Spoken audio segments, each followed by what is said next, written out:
حاج عامر حسين رئيس لجنه المسابقات. مساء الفل يا حاج عامر. مساء الفل يا كابتن احمد، ازي حضرتك؟ وعشان ما فيش دوري يعني ما نسمعش صوتك. والله انا تحت الطلب. يا بعد الشر لازم نعمل لك يعني دوري ونعمل لك خناقات ومشاكل وازمات. لا انت اكتر شخصيه بتأيدنا الحقيقه، الحمد لله، وواقف معانا في كل حاجه. تستحق كل خير. موضوع شديد. كابتن ماهر طبعا الاول. يا حاج عامر مساء الخير يا كابتن. ازي صحتك؟ كويس كل سنه الحمد لله تمام، كله تمام. السوبر يوم 10 ولا هيتأجل؟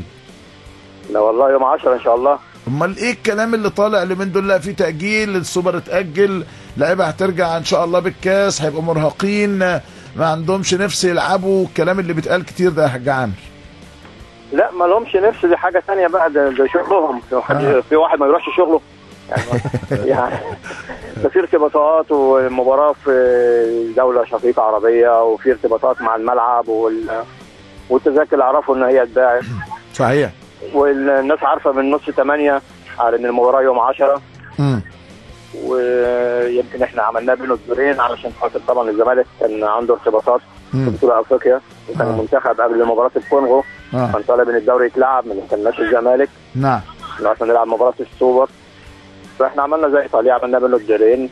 نعم. فمتهيألي يعني حتى اللعيبه اللي بتلعب يا كابتن احمد هم 4 من الاهلي و2 من الزمالك اللي بيلعبوا في التشكيل. نعم. عدد مش كبير، ودي مباراه احتفاليه، اللي موجود يلعب بس يبقى ملتزمين، لان احنا عندنا دوري يوم 15 بالناديين. نعم. الزمالك عنده الانتاج الحربي، والاهلي عنده الاسماعيلي. ده يوم 15 على طول. يوم 15 احنا ما عندناش فرصه الدور الثاني يا كابتن احمد. عشان الناس تبقى عارفه، الخرم يبقى في دوري المجموعات من دور 16 في الاربع انديه يلعبوا في افريقيا. نعم. الاتحاد الافريقي عمل القرعه بتاعت 2019 من غير ما حد يحس كده، وحتى اول مباراه مع تونس شهر 6. الميعاد انا كنت واخده من المنتخب عشان اخلص الدوري شهر 6. عملوا لنا مشكله طبعا، حطوا مباراه رسميه بسرعه كده في مباراه تونس رسميه. فطبعا كل دي ارتباطات كتيره جدا، فما فيش فرصه خالص لاي تاجيل. ربنا يكون في عونك. هل مباراه الزمالك والاولمبي في الكاس اتاجلت؟ الحقيقه كان المستشار مرتضى كان كلمني وطلب شافوا ان احنا ناجل. وانا وافقت، بس اديته مواعيد، قلت له انت هتبقى مضغوط انك عندك 3 مباريات، حرس الحدود والجيش والمقاصه متاجلين. فطبعا هيبقى مرتبط ومضغوط اكتر من كده. فاداني الكابتن اسماعيل يوسف، حكيت للكابتن اسماعيل ايه الميعاد البديل حرس الحدود اللي هو بين الماتشين بتوع 15 و20. حرس الحدود ده في الكاس لو كسب الاولمبي. لو كسب الاولمبي. نعم. فهو عنده مباراتين يوم 15 ويوم 20 مع الانتاج ومع الجيش. قلت له الحل انك انت تلعب يا 17 يا 18. هتبقى مضغوط اكتر، هتلعب بعد 48 ساعه.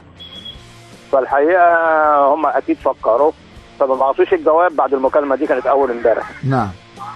فلغايه دلوقتي هم ما بعتوش جواب ان هم ياجلوا. طيب اذا مباراه الزمالك والاولمبي حتى الان في موعدها، مباراه الاهلي والزمالك في السوبر في موعدها، الدوري يستأنف يوم 15، لا مجال للتأجيلات بسبب احنا هنلعب 13، انما هو الاهلي والزمالك يلعبوا 15 بسبب انه خلاص القرعه اتعملت بتاعت 2019 وما عندكش خرم ابره. لا الاجنده صعبه جدا جدا جدا حقيقه. ربنا معاك يا حاج عامر، بشكرك شكرا جزيلا. حاج عامر حسين رئيس لجنه. في معلومه ثانيه كمان يا كابتن احمد. اتفضل. ان في طبعا ما حدش واخد باله، احنا لو ان شاء الله ربنا كرمنا بالبطوله هيبقى في كاس القارات ده في يونيو. يعني دوت برضه هتبقى امور صعبه، يعني بعد تونس تلاقي كاس القارات. نعم. فارتباطات كثيره جدا. ان شاء الله يبقى خير. شكلك قاعد في ماتش. انا والله انا في سبورتنج، في مباراه بين رواد سموحه ورواد سبورتنج. مباراه كده وديه. طيب حلو، انا بحسب دوري كده، كنت هخليك مراسل تقول لنا الدوري شغال ايه القسم الثاني. لا دي مباراه وديه. بشكرك يا حاج عامر شكرا جزيلا.